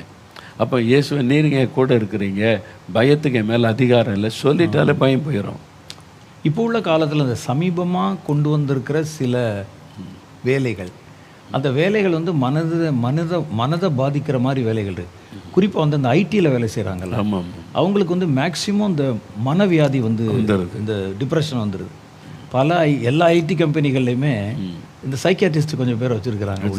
அவங்களுக்கு கவுன்சிலிங் கொடுக்குறதுக்கு, அவங்கள மறுபடியும் ஒரு பெரிய லைவ் கான்சர்ட்டில் கூட ஒரு மியூசிக் கான்சர்ட்டில் அமெரிக்காவில் உள்ளே புகுந்து படபடன்னு ஆட்களை ஷூட் பண்ணிட்டு போயிட்டான். அப்படி லாஸ் வேகாஸ்ல தான். அப்போ இதெல்லாம் வந்து மனப்பிறழ்வு தானே. அப்போ இவ்வளோ ஒரு முன்னேறின நாட்டிலேயே அவங்கள வந்து இந்த மாதிரி கொண்டு வருது அந்த டிப்ரெஷன் அப்படின்னு சொன்னால், இங்கே சமுதாயத்திலையுமே இதுதான் இந்த கடைசி காலத்தில் இந்த எழுப்புதலுக்கு சவாலாக வரக்கூடிய காரியம். இதுக்கு பின்னால் இருக்கிறது எல்லாமே சாத்தான் தான். ஆமாம், பிசாசு தான் செல்ஃபோனை பயன்படுத்தி ஒவ்வொருத்தருடைய மைண்டை பாதித்து பயத்தை கொண்டு வந்து குழப்பத்தை உண்டாக்கி கடைசியில் தற்கொலைக்கு நேராக அவங்கள கொண்டு போயிடறான். ஆமாம், ஏன்னா தற்கொலை பண்ணி இறந்த உடனே அவனுக்கு ஒரு ஆத்மா கெயின் ஆகிருது, கண்டிப்பாக நரகத்துக்குள்ளே கொண்டு போயிடறான். ஆமாம், அப்போ அதுதான் சாத்தானுடைய கணக்கு. அப்போ உலகம் முழுது ஒரே டைமில் எத்தனை ஆயிரம் பேர் தற்கொலை பண்ண வைக்கிறான். அப்போ ஒரு நாளைக்கு எத்தனை ஆயிரம் பேர் நரகத்துக்குள்ளே கொண்டு போயிடறான். அதான் அவனுடைய கணக்கே. அவங்க சொல்கிறதே வந்து நிமிஷ கணக்கில் சொல்லுவாங்க, ஒரு நிமிஷத்தில் எத்தனை பேர் சாகுறாங்க. அப்போ இதெல்லாம் நம்ம கணக்கு வச்சு ஜெபிக்கணும். கண்டிப்பாக சாத்தான் என்னென்ன விதத்தில் ஆத்மாவை கொண்டு போகிறான் அதை தடுக்கிறதற்கு நம்முடைய ஜெபத்தை ஆண்டவர் எதிர்பார்க்குறார். நம்ம ஜெபிக்க அதில் அவனுடைய கிரியைகள் எல்லாம் குறைய ஆரம்பிக்கும். ஜெபம் அதிகமாக அவனுடைய கிரியைகள் குறைஞ்சு அதெல்லாம் குறைய ஆரம்பிக்கும். நீங்கள் ஜெபிக்க வித்தியாசத்தை பார்க்கலாம். கண்டிப்பாக ஒரு குறிப்பிட்ட காரியம் தொடர்ந்து ஜெபிங்க. இப்போ ஆக்சிடென்ட் குறைஞ்சிருக்குது, தற்கொலை குறைஞ்சிருக்குன்னு நியூஸ் வரும். ஆனால் இன்னும் ஸ்ட்ராங்காக ஜெபிச்சோன்னா இன்னும் நின்றுரும். அந்த கிரியைகளை முடக்கிற அதிகாரமும் அதெல்லாம் தேவ பிள்ளைகளுக்கு தான் தந்திருக்கிறார், சபைக்கு தான் தந்திருக்கிறார். சபையும் தேவ பிள்ளைகள் உணராமல் இருக்கிறனால தான் இன்றைக்கி சமுதாயம் சீர்கிட்டு போயிருக்க காரணம். ஒரு ஊழியக்காரனுக்கு தனக்கு கொடுத்த அதிகாரம் என்னன்னு தெரியல. ஒரு விசுவாசிக்கு ஆண்டவர் நமக்கு என்ன அதிகாரம் கொடுத்துருக்கிறாரு அது தெரியல. ஒரு சபைக்கு ஆண்டவர் என்ன அதிகாரம் கொடுத்தா தெரியல. அவன் வந்து டைவர்ட் பண்ணி உலக சிந்தைக்குள்ளே வச்சுட்டான். நீ உன் பிறந்த நாளுக்கு ஜெபி, கல்யாண நாளுக்கு ஜெபி, உனக்கு இந்த பண தேவைக்கு ஜெபி, இதுக்கு ஜெபி நீ வச்சுட்டு கண்டிப்பாக மெயினான காரியத்தை மறக்க வச்சுட்டு ஆனால் இவங்களுக்கு வந்து எப்படி ஒரு பொய்யான ஒரு திருப்தினா, நாங்கள் வந்து எதுக்கு எல்லாத்துக்கும் ஜெபம் பண்ணுறோம், ஆனால் எதுக்கு ஜெபம் பண்ணுறேங்கிறது அது வேற விஷயம். இவன் சும்மா சாதாரணமான ஒரு காரியத்துக்கு உட்காந்து ஜெபம் பண்ணிட்டு நாங்கள் 3 மணி நேரம் ஜெபம் பண்ணோம், 2 மணி நேரம் ஜெபம், என்ன ஜெபம் ரிசல்ட் நம்ம ஜெபிச்ச ரிசல்ட் தெரியணும்ல. அந்த மாற்றம் வரலனாலே நம்ம ஜெபம் சரியா ஜெபிக்கல, ஆண்டவர் எதிர்பார்த்தபடி ஜெபிக்கலன்னு அர்த்தம். அப்போ ஒவ்வொரு தேவ பிள்ளைகளும் வசனத்தின்படியும் நம்முடைய அதிகாரத்தை சரியா பயன்படுத்தி ஜெபிச்சிட்டோம்னா பிசாசின் கிரியம் முடக்கப்பட்டு சாத்தானுடைய ராஜ்யம் குறுக ஆரம்பிச்சிடும். அப்போ தேவனுடைய ராஜ்யம் பெருகும். அதுக்கு தான் ஆண்டவர் இப்போ நம்மகிட்ட இது சொல்கிறார். அதனால சொல்கிறாரு, இப்போ கரப்டாக இருக்கிற இந்த கிறிஸ்தவ தலைமுறை இப்படியே இந்த எழுப்புதல் காலத்துலேயும் தொடரக்கூடாதுங்கிறதுனால தான் கர்த்தர் இப்போ அந்த அடுத்து வந்து இப்போ புதுசாக என்ன பண்ண போகிறேன். ஏன்னா இப்போ வந்து நமக்கு பார்த்தா கிறிஸ்தவர்கள் மாறி இருக்கும், நான் கிறிஸ்தவர்கள் இல்லை. அவங்க ஜெபிக்கிறவங்க மாதிரி இருக்கும், ஆனால் ஜெபிக்கிறவங்க இல்லை. ஊழியம் செய்கிற மாதிரி இருக்கும், ஆனால் ஊழியக்காரர்கள் இல்லை. ஒரு பொய்யான ஒரு தோற்றத்தை கிறிஸ்தவர்கள், ஊழியங்கள், சபைகள் அப்படின்னு ஒரு தோற்றத்தை கொண்டாந்துருக்கான். இப்போ இது கண்டினியூ ஆச்சுன்னா எழுப்புதல ஒரு பாதிப்பு உண்டாக்கும். அப்போ அதனால கர்த்தர் சொல்றாரு, எல்லாத்தையும் மாற்றி போட்டுட்டு உங்களுடைய மனநிலையில ஒரு மாற்றம். அதை நம்ம என்ன பார்க்குறோன்னா, முன்னால் வந்து 10,000 சர்ச் இருந்துச்சு, இப்போ 20,000 சர்ச் வந்துட்டு எல்லாம் கணக்கு பார்த்தா அதில் 10,000 பேர் பிஸ்னஸ் சபை நடத்தி வியாபாரம் பண்ணுறோம் தன்னுடைய பிழைப்புக்காக. தேவ சித்தம் தெரியாமல், அதில் வசனம் தெரியாமல், இதை வச்சா நமக்கு ஒரு பிழைப்பு அப்படின்ற மாதிரி பாதி பேர் வந்துட்டாங்க. அப்போ சாத்தானுக்காக தானே வேணும். அப்படி அப்போ அவங்க வந்து ஜனங்களுடைய ஒரு சுகத்துக்காக ஜெபிக்கிறது இல்லை, டெலிவரன்ஸுக்காக ஜெபிக்கிறது இல்லை, ஜனங்களை பற்றி நினைக்கிறதே கிடையாது. அப்படி ஒரு பாதி பேர், ஒரு சிறு கூட்டம் தான் உண்மையாக தரிசனத்தோட ஊழியம் செய்கிறாங்க. அதை வச்சு தான் தேவனுடைய கிருபை. சின்ன கூட்டத்தை வச்சு தான் ஆண்டவர் மழையை கொடுக்குறார், ஆசீர்வாதம் கொடுக்குறார். ஒரு சிறு கூட்டம் ஊழியர்கள், பாஸ்டர்கள், சபைகள் நல்ல தரிசனத்தோடு இருக்கு. இதில் ஒரு கூட்டம் வந்து ஏமாத்துறது, வஞ்சிக்கிறது, பிஸ்னஸ்ஸு. சில சுவிசேஷங்கள் பார்த்தீங்கன்னா அவங்க வந்து எவாஞ்சலிஸ்டம்பாங்க. ஒரு நாள் சுவிசேஷம் பிரசங்கம் பண்ணி நான் கேள்விப்பட்டதும் இல்லை, பார்த்ததும் இல்லை. அப்புறம் எப்படி அவங்க எவாஞ்சலிஸ்டாக இருக்க முடியும்? சும்மாவே சுற்றிக்கிட்டாலே. நீங்கள் ஒரு காரியம் சொன்னீங்க, ஒரு ஊழியர் இருக்கிற ஒரு சபை ஊழியராக இருந்தால் நீங்கள் வந்து ஒரு வாரத்தில் எவ்வளோ நேரம் ஊழியம் செய்கிறீங்கன்னா, ஒரு வாரத்தில் சபை ஆராதனையில் ஒரு 1.5 மணி நேரம் வேலை தான். அதை வந்து நீங்கள் பயன்படுத்திட்டு உங்களை பாஸ்டர்னு கூப்பிட்டுக்கிறது, சுவிசேஷகர் அப்படின்னு சொன்னால் எங்கேயாவது ஒரு தடவை போவார், அல்லது இந்த மாதத்தினுடைய துவக்கத்தில் போவாங்க சுவிசேஷ அறிவிக்கல. சில வீடுகளை போய் சந்திச்சுட்டு அவ்வளோதான், ஒரு ஜெபம் பண்ணிட்டு காணிக்க வாங்கிட்டு வந்துருவாங்க. நான் வீடுகள் திரும்பி திருதுன்னு சொல்கிறது, யாருக்கும் சுவிசேஷமே சொல்ல மாட்டாங்க, அவன்கிட்ட காணிக்கை கலெக்ட் பண்ணுறது, இப்படிப்பட்ட ஒரு கூட்டம் இருக்கிறாங்க. என்னை கர்த்தர் ஊழியத்துக்கு அழைச்ச போது எனக்கு வந்த பயமே அதுதான். எனக்கு அதுக்கு முன்னால் ஊழியர்களை தெரியாது, நாங்கள் கிறிஸ்தவ குடும்பம் தான். அப்போ நான் மண்டபம் கேம்பில் ஸ்கூலிங் நான் படிச்சுட்டு இருந்தேன். எங்கள் அப்பா தாசில்தாராக இருந்தாங்க. அது ஃபுல்லாக அந்த இலங்கையிலேருந்து புலம்பெயர்ந்தவர்கள் தான் இருப்பாங்க அந்த கேம்ப்பு. அதில் நான் இருக்கும்போது கரெக்டாக நான் இப்போ வந்து 8th படிச்சுக்கிட்டு இருந்தேன், 7th 8th. கரெக்டாக மாதத்தில் 1ஆம் தேதி வந்து ஒருத்தர் ஒரு ஜோல்னா போய் போட்டு வருவார். வந்தோடனே நேராக வந்தோடனே எங்கள் அப்பா எந்த ஊழியர் வந்தாலும் ரொம்ப வந்தவுடனே ஒன்றும் கேட்க மாட்டார். ஜெபம் பண்ணுமா ஐயா அப்படிம்பார். ஜெபம் பண்ணுவாங்க, பைபிள் இப்படி வந்து விரிப்பார். எங்கள் அப்பா ஒரு காணிக்க வைப்பாங்க, மூடிட்டு எல்லாருக்கும் ஒரு சிலுவை போட்டு வீட்டுக்கு போயிடுவார். எனக்கு இதை பார்த்து என் மனசில் ஆழமாக இது வந்து பதிஞ்சிருச்சு, தான் ஊழியம் போல், இப்படி தான் ஊழியக்காரங்க இருப்பாங்க. ஏன்னா கரெக்டாக 1ஆம் தேதி 1லேருந்து 5க்குள்ளே வந்துடுவார். அப்படி ஒவ்வொரு வீட்டுக்காக போவார். சில அட்ரஸ் தெரியலன்னா காமிச்சு கேட்பார். அப்போ கர்த்தர் என்னை ஊழியத்துக்கு அழைச்ச போது நான் அப்போ வந்து சொந்தமாக ஒரு பிஸ்னஸ் இது மாதிரி பண்ணிகிட்டு இருந்தேன். எனக்கு வந்து பணம் வரவு நிறையா இருக்கும். அப்போ ஆண்டவர் சொன்னார், என்னை பின்பற்றி வர்றியான்னு கேட்டார். அப்போ நான் முதல்ல அவர்கிட்ட வச்ச கோரிக்கையை, ஆண்டவரே நான் முழு நேரம் ஊழியத்துக்கு வந்தால் யார்கிட்டையும் போய் கையேந்த மாட்டேன், பைபிளை நீட்ட மாட்டேன், காணிக்கேன்னு கேட்க மாட்டேன், என்னை வந்து நீங்கள் பார்த்துக்கிட்டு பிழைப்பூட்ட முடியுமா? நீங்கள் தானே கூப்பிட்டீங்க, நீங்கள் கூப்பிட்டு நான் போய் எதுக்கு இன்னொருத்தர்கிட்ட கேட்கணும், முடியுமா அப்படின்னு கேட்டபோது தான் கர்த்தர் எனக்கு ஒரு உதாரணத்தை காமிச்சார். நீலத்திமிங்கலம் பார்த்துருக்கியா? Blue whale. உலகத்தில் இருக்கிறதுலே அதான் பெரிய மிருகம் இப்போ இருக்கிறதுல. அது மீன் தான், ஆனால் அது குட்டி போட்டு பால் கொடுக்கும். அவர் சொன்னார், அந்த குட்டி வந்து ஒரு நேரத்துக்கு 500 லிட்டர் பால் குடிக்குமா. ஒரு நேரத்துக்கு தன் குட்டி 500 லிட்டர் பால் குடிக்கிற அளவுக்கு அதனுடைய மடியை சுரக்க வச்ச நான், உன்னுடைய வயிற்றை எனக்கு நிரப்ப தெரியாதா, நீ வான்னு. நான் அன்னைக்கிலேருந்து இன்னைக்கு வரை யார்கிட்டையுமே என்னுடைய பண தேவையை பற்றி சொல்லவே மாட்டேன். ஆமென். கர்த்தர் வந்து கொடுக்க சொல்லி அவங்களை ஏவினால், முதல்ல கொடுத்தா கூட வாங்க மாட்டேன் ஆரம்பத்தில். அப்புறம் ஆண்டவர் சொன்னார், நான் அப்புறம் உன்னை எப்படி போஷிக்கிறது, நீ கேட்க வேண்டாம், நான் யாருடைய இருதயத்தை ஏவுறனோ அந்த அவங்க கொண்டாந்து கொடுத்தா நீ அதை வந்து மறுக்கக்கூடாதுன்னு சொன்ன பிறகு தான் கொடுத்தா வாங்குறது. யார்கிட்டையும் இந்த பேரம் பேசுனதில்லை. இத்தனை 45 வருஷம் ஊழியத்தில் அது நான் ஒரு நாள் கூட செஞ்சதில்லை. அப்போ எனக்கு முதல்ல என் மைண்டில் வந்தது, கர்த்தர் முழு நேரம் ஊழியத்துக்கு விட்டா நம்மளும் இப்படி ஆயிடுவோமோ ஜோல்னா போய் போட்டு, எனக்கு அந்த பயம்தான் ரொம்ப நாள் இருந்துச்சு. இப்போ நம்ம சம்பாரிச்சுக்கிட்டு இருக்கிறோம், நம்ம வந்து வேலை செய்கிறோம், நமக்கு வந்து நல்ல பணம் வர வரைக்கும் இதெல்லாம் விட்டுட்டு வர சொல்கிறாரு அப்படின்னு நான் பயந்தேன். அப்போ இந்த மாதிரி இவங்க வந்து அடுத்த வரக்கூடிய தலைமுறைக்கு கூட ஒரு பயத்தை உண்டாக்கிடுறாங்க. ஆமாம் ஆமாம். அந்த அது இது முன்னால் நானும் பார்த்துருக்கேன் நேரடியாக. நான் ஊழியத்துக்கு இந்த ஆரம்பத்தில் மேரேஜ் ஆன புதுசில் சொந்தக்காரன் வீட்டுக்கு விருந்துக்கு நான் ஒய்ஃபை கூப்பிட்டு நான் போயிருந்தோம். அங்கே போய் உட்காந்துருந்தா அது ஃபஸ்ட்டு வீக்கு சொன்ன மாதிரி ஒருத்தங்க வந்தார், இதே மாதிரி பைப் போட்டு வந்தாங்க. வந்த உடனே உட்காந்தாங்க, ஒரு காஃபி கொடுத்தாங்க. அவளுக்கு காணிக்கை கொடுத்த உடனே ஐயா போயிட்டு வரேன்னு போயிட்டாங்க. என்னையா நீங்கள், நான் அவன்கிட்ட கேட்டேன், மாமா அவங்கள ஜெபிக்க சொல்லு. அவங்க ஜெபித்து என்ன வரப்போகுது, அவங்க வந்திருக்கிறது இந்த 10 ரூபா காணிக்கைக்கு, அது அவருடைய பிழைப்புக்கு போட்டு அப்படி வரிசையாக 2-3 பேர் வந்தாங்க அந்த வீட்டுக்கு. கரெக்டாக அந்த வீட்டுக்கு போனால் அவளை தருவாங்கன்னு வாங்கிட்டு போகிறாங்க. அப்போ சொன்னால் ஊழியத்தினுடைய மரியாதையை குறைச்சிட்டாங்கல்ல, ஊழியக்காரங்களுடைய மரியாதையை குறைச்சிட்டாங்க. இப்பவும் சிலர் வந்து சுவிசேஷகன் அப்படின்ற பேரில் அவங்க சுவிசேஷ பிரசங்கம் பண்ணுறதும் கிடையாது, ஒரு ஆளுக்கு ஒரு கைப்பிரதி கொடுத்ததில்லை, ஒரு கிராமத்துக்கு போய் சொன்னது கிடையாது, அதுக்காக பிரயாசப்பட்டதும் இல்லை.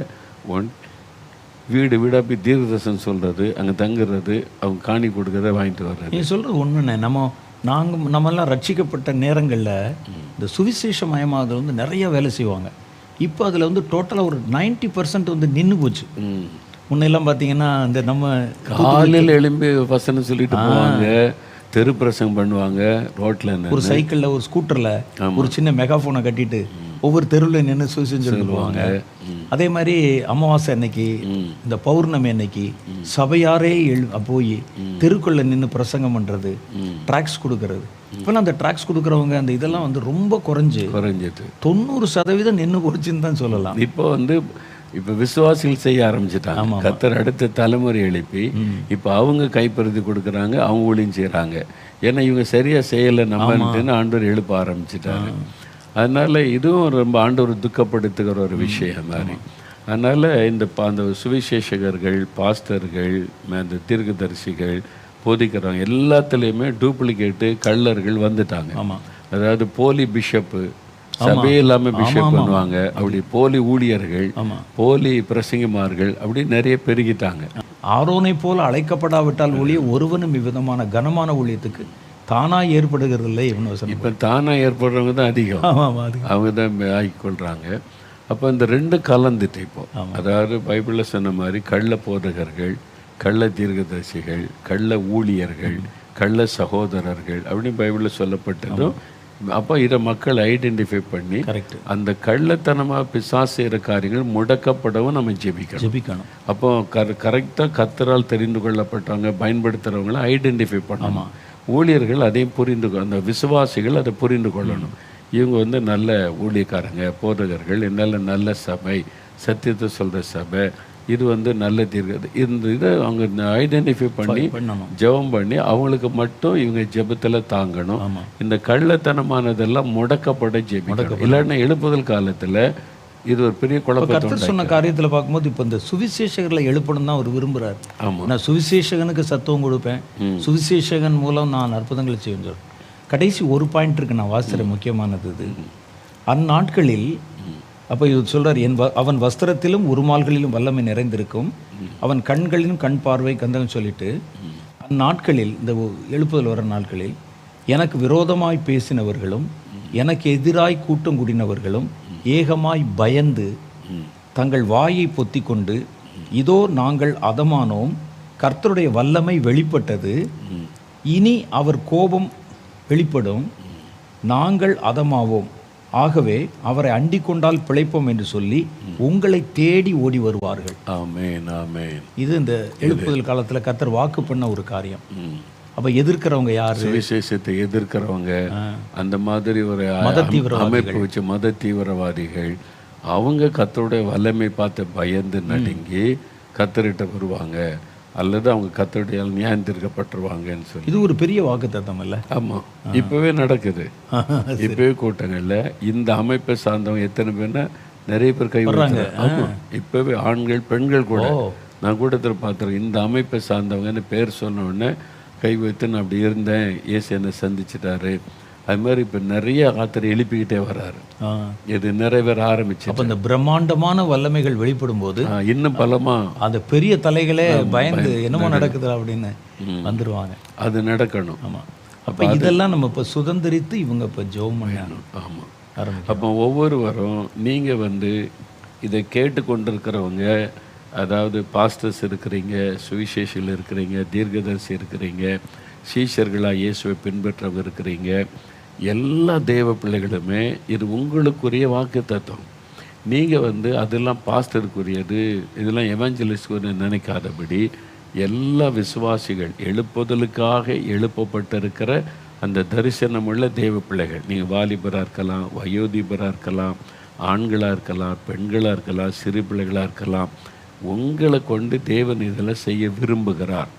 உங்கள் மூலமாக அற்புத அடையாளம் நடக்கணும், அற்புதம் உங்கள் கையில் மூலமாக ஜனங்களுக்குள்ளே வல்லமையான அற்புதம் நடக்கணும், வரங்கள் வெளிப்படணும்னு சொல்லி இந்த அற்புதங்கள் தான் சுவிசேஷத்தை எதிர்க்கிறவங்களுக்குள்ள ஒரு பயத்தை கலக்கத்தை உண்டாக்கி அவங்க கர்த்தர் பக்கம் திரும்ப பண்ணுவது.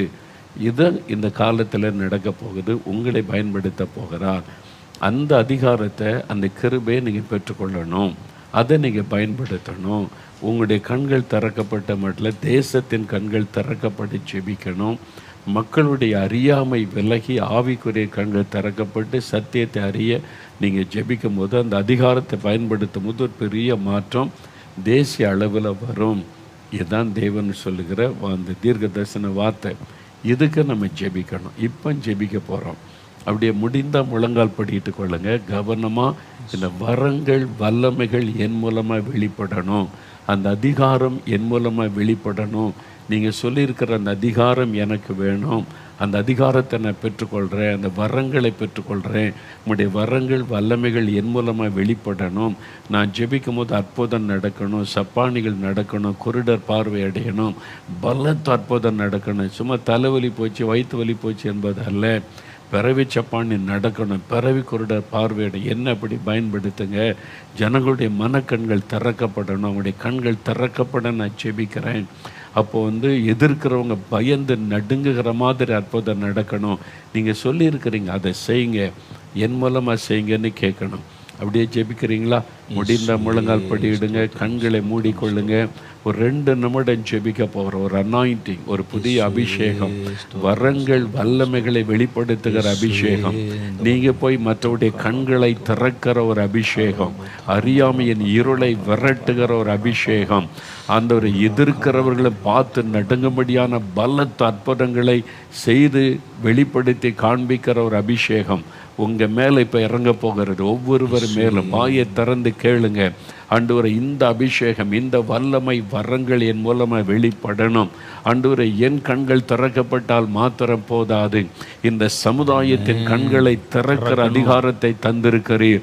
என் ஜனங்களுடைய கண்கள் திறக்கப்படணும், அறியாமை விலகணும், நான் அந்த அதிகாரத்தை பயன்படுத்தணும். அந்த மாதிரி வல்லமை அபிஷேகத்தை தாரும். ஜெபம் பண்ணுங்க, ஜெபம் பண்ணுங்க, ஜெபம் பண்ணுங்க. வாயை திறந்து கேளுங்க. குட்டி பிள்ளைகள் ஜெபம் பண்ணுங்க. நீங்கள் இருக்கிற இடத்துல உங்கள் மூலமாக தான் இந்த அற்புதம் நடக்க போகிறது. நீங்க ஜெபிக்கும் போது அற்புதம் நடக்க போகிறது. வாய் திறந்து ஆண்டவரை ஸ்தோத்திரித்து ஜெபிங்க, ஜெபிங்க. இப்போ பெற்றுக்கொள்றீங்க. அந்த அனாயிண்டிங் இறங்குகிறது, அபிஷேகம் இறங்குகிறது. இது எழுப்புதல் காலத்துக்கான விசேஷத்த அபிஷேகம். இப்பொழுது தேவனுடைய தீர்க்க தரிசி ஜெபிக்கும் போது அந்த அக்னியை நீங்க பெற்றுக்கொள்ள போறீங்க, அந்த வல்லமையை பெற்றுக்கொள்ள போறீங்க. உங்க மூலமா தேவ அக்னி பரவ போகிறது. கர்த்தருடைய பிரசன்ன ஒரு புகையை போல இறங்கி வரப்போகிறது. அது கர்த்தருடைய வல்லமை, ஒரு டைனமிக்கா சாத்தானுடைய வல்லமைகளை உடைத்தெறிகிற வல்லமை வெளிப்பட போகிறது. உங்களை தான் கர்த்தர் பயன்படுத்த போகிறார். கேளுங்க, கேளுங்க. அந்த அபிஷேகத்தை தாரும், வல்லமை தாரும், என்னை பயன்படுத்துங்க எழுப்புதல் திட்டத்தில். Thank you Lord, thank you Lord, thank you Lord. இதை விசுவாசிக்கிறவங்க ஒரு கரத்தை இருதயத்தில் வைங்க, ஒரு கரத்தை உயர்த்தி கொள்ளுங்க. இப்போ சகோதரர் ஜெபிக்கும் போது அந்த வல்லமையை பெற்றுக்கொள்ளுங்க. ஆண்டவரே உமக்கு கோடான கோடி ஸ்தோத்திரம் ஆண்டவரே. இருளுக்கும் அந்தகாரத்துக்கும் நீர் கொடுத்த காலம் நிறைவுக்கு வருகிறது என்று நாங்கள் அறிந்திருக்கிறோம். ஆண்டவரே, தீமைக்கும் தீமையின் அதிகாரங்களுக்கும் நீர் கொடுத்த நாட்கள் நிறைவுக்கு வந்து கர்த்தருடைய வல்லமை பிரத்யட்சமாய் வெளிப்பட போகிற நாட்களுக்குள் நாங்கள் வந்திருக்கிறோம் என்பதை பரிபூர்ணமா விசுவாசிக்கிறோம். 2011 ஏறத்தாழ 15 வருஷத்துக்கு முன்னால் நீர் பேசின காரியத்தை இன்றைக்கு உடைய பிள்ளைகளுடைய காதுகள் கேட்க கர்த்தர் வெளிப்படுத்துவது இந்த காலத்துக்குள்ளே நாங்கள் நுழைந்திருக்கிறோம் என்பதை அடையாளப்படுத்துகிறது. இது இந்த காரியங்களை நாங்கள் சுதந்திரிக்க போகிற நேரம், இதை பெற்றுக்கொள்ள வேண்டிய பருவம் என்று நாங்கள் அறிந்து எங்கள் வாயை திறந்தவர்களை நாங்கள் ஆண்டவரை விசாரித்தும் இடத்துல கேட்கிறோம். ஆண்டவரே, தேவனுடைய வல்லமை எங்கள் மேல் இறங்குவதாக, எங்களுடைய கண்களை திறந்ததை போல நாங்கள் தேசத்தின் கண்ணை திறக்கணும். ஆண்டவரை, அடைக்கப்பட்டிருக்கிற கண்களை திறக்கணும், விசுவாசத்தின் கண்களை திறக்கணும், எங்கள் சபைகளின் கண்களை திறக்கணும். ஆண்டவரே, ஜனங்கள் அடிக்கப்பட்டும் அவர்கள் உணரமாட்டாம இருக்கிறாங்களே, அந்த அறியாமையினுடைய கண்களை திறக்கணும். ஆண்டவரே, அந்த கண்களை திறக்கிற அதிகாரத்தினால் உம்முடைய பிள்ளைகளை கர்த்தர் நிரப்புவீராக. அந்த எழுப்புதல் வரும்பொழுது தேசத்தின் கண்கள் திறக்கப்பட்டு எது நன்மை எது தீமை என்றும், எங்கள் தேசத்தின் ஜனங்களை வஞ்சிக்கிறவர்கள் யார், அவர்களுடைய நன்மையை அபேட்சிக்கிறவர்கள் யார் என்பதை அவர்கள் தெளிவாய் புரிந்து கொள்ளுகிற ஞானத்தை பெறவும் தேவனே அவருடைய கண்களை நாங்கள் திறக்கத்தக்கதாக நீர் வாக்கு பண்ணின அதிகாரத்திற்காக மன்றாடுகிறோம். தேவனே, எங்களுடைய கை விரல்களிலே அற்புதம், எங்களுடைய வார்த்தையிலே அற்புதம், எங்களுடைய நிழல்களிலே அற்புதம். ஆண்டவரே, நாங்கள் கால் மிதிக்கிற இடத்திலே அற்புதம், நாங்கள் சுமக்கிற சுவிசேஷத்தின் வழியா ஒரு அற்புதம். இவைகள் எல்லாம் அந்த எழுப்புதல் காலத்திலே வாக்கு பண்ணி இருக்கிறீரே, அவைகளை சுதந்திரிக்கும்படிக்கு நாங்கள் கேட்கிறோம். ஆண்டவரே, ஆண்டவருடைய வல்லமை எங்களை நிரப்புவதாக. உங்களுடைய பிள்ளைகள் இப்பொழுது ஜெபிக்கும் போது நீர் பலத்த மழையை போல, பலத்த நெருப்பை போல, பலத்த காற்றை போல அவர்கள் மேல் இறங்கியவர்களை மூடுவீராக. மின்னல்களை போல தேவனுடைய மகிமை அவர்களில் அநேகர் மேல் இறங்குகிறதை பார்க்கிறேன். அவர்களில் அநேகர் ஆண்டவரை இப்பொழுது அந்த அபிஷேகத்தை உணர்கிறதை பார்க்கிறேன். நம்முடைய பிள்ளைகளில் எளியவர்களை தேர்ந்தெடுப்பேன் என்றீரே, எளியவனை பலப்படுத்துவேன் என்றீரே. ஆண்டவரை, பெரிய ஊழியர்களை மாத்திரமல்ல, பலவான்களை மாத்திரமல்ல, ஆண்டவரை, மறக்கப்பட்டு போனவர்களை, புறக்கணிக்கப்பட்டவர்களை, சமுதாயத்திலே எளியவர்களை இந்த வல்லமை தேடி தொடர்வதற்காக ஸ்தோத்திரம். தேவனுடைய வல்லமை இப்பொழுது உம்முடைய பிள்ளைகள் மேல் ஆண்டவரை வானத்தின் மதகுகளை திறந்து இடம் கொள்ளாமல் போக மட்டும் இறங்கும்படிக்காக தேவனே, அவருடைய காரியங்கள் முழுவதையும் கர்த்தர் வெளிப்படுத்தி உம்முடைய வல்லமைகள் தேசத்தில் வெளிப்படுத்தப்படும் போது இதுவரைக்கும் அதிகாரத்தினால் தீமைகளை செய்தவர்கள், கர்த்தருடைய ஜனங்களுக்கு எதிராக கிரியைகளை செய்தவர்கள் பயந்து நடுங்கி, இதோ நாங்கள் அதமானோம், அவர்கள் ஆராதிக்கிற தேவன் உண்மையுள்ளவர் என்று சொல்லி ஆண்டவரே எங்களிடத்தில் சரணடைவார்கள் என்று எழுதியிருக்க அந்த வார்த்தைகளை நாங்கள் சுதந்திரிக்கிறோம். ஆண்டவரே, அந்த அற்புதங்களை சுதந்திரிக்கிறோம், அந்த வல்லமைகளை சுதந்திரிக்கிறோம், அந்த வல்லமையினுடைய நிகழ்வுகளை எங்கள் தேசத்தில் நிகழ்த்தும்படிக்காக மன்றாடுகிறோம். இந்த வார்த்தைகளை கேட்டு ஜெபம் பண்ணுகிற ஒவ்வொருவர் மேலும் தேவ ஆவியானவர் பலமாக இறங்கி நம்முடைய பிள்ளைகளை இந்த எழுப்புதலிலே வல்லமையாக பயன்படுத்தும்படிக்காக ஜெபிக்கிறோம். அதற்கான நேரம் வந்துவிட்டது, அதற்கான காலம் வந்துவிட்டது. இது சுதந்திரிக்கிற காலம், இது பெற்றுக்கொள்ளுகிற காலம், இது புறப்படுகிற காலம் என்று நாங்கள் ஆவியிலே உணர்ந்து உம்முடைய நாமத்தை துதிக்கிறோம். கர்த்தருடைய கரங்களில் இந்த வார்த்தைகளை கேட்டு எல்லாரையும் ஒப்பு கொடுக்கிறோம். தொடர்ந்து அவர்களோட பேசணும். கர்த்தர் அவர்களை பூர்ணமான மகிமையின் பாதையில் நடத்தணும். இயேசுவின் நாமத்திலே அவர்கள் யாவரையும் உடைய கரத்திலே ஒப்பு கொடுத்து ஜெபித்திருக்கிறோம். எங்கள் பிதாவே, ஆமென், ஆமென், ஆமென். கர்த்தர் இன்றைக்கு விசேஷ அபிஷேகத்தை உங்க மேல ஊற்றி இருக்கிறார். அவருடைய அக்னி உங்களுக்குள்ள இறங்கினதை உணர்ந்தீங்க. அந்த அக்னி உங்களுக்குள்ளே கொழுந்து விட்டு எரிய ஆரம்பித்து விட்டது. தொடர்ந்து இதை வைத்து ஜெபம் பண்ணுங்க, கிளைம் பண்ணுங்க. நான் சொன்னல குறிப்பெடுத்து கொண்டீங்களா, அதை வைத்து ஜெபம் பண்ணுங்க. கை வைத்து இந்த தீர்க்க தரிசனெல்லாம் எனக்குரியது, இந்த ஆசீர்வாத அதிகாரம் என்னை பயன்படுத்துங்கன்னு ஒவ்வொருத்தரும் ஜெபம் பண்ணுங்க. ஒவ்வொருத்தர் மூலமாக இந்த வல்லமை வெளிப்பட போகிறது. இதனுடைய தொடர்ச்சியாக நான் மறுபடியும் அடுத்த முறை சந்திக்கும் போது இதே மாதிரி தொடர்ச்சியாக கர்த்தர் வெளிப்படுத்தி பேசின காரியத்தை எல்லாம் வாசித்து தியானித்து ஜெபிக்க போகிறோம். ஆயத்தப்படுங்க. அதுக்குள்ளே இந்த காரியத்தை எழுதி வச்சதை குறிப்பிடுத்து தினமும் சில நிமிட நேரம் அதை வைத்து கட்டாயம் ஜெபிக்கணும். இனிமேல் ஒரு மாற்றத்தை நீங்கள் பார்ப்பீங்க. கர்த்தருடைய கரம் உங்களோடு இந்த வல்லமையை பயன்படுத்துவதாக. இயேசுவின் நாமத்தில் ஆமேன், ஆமேன்.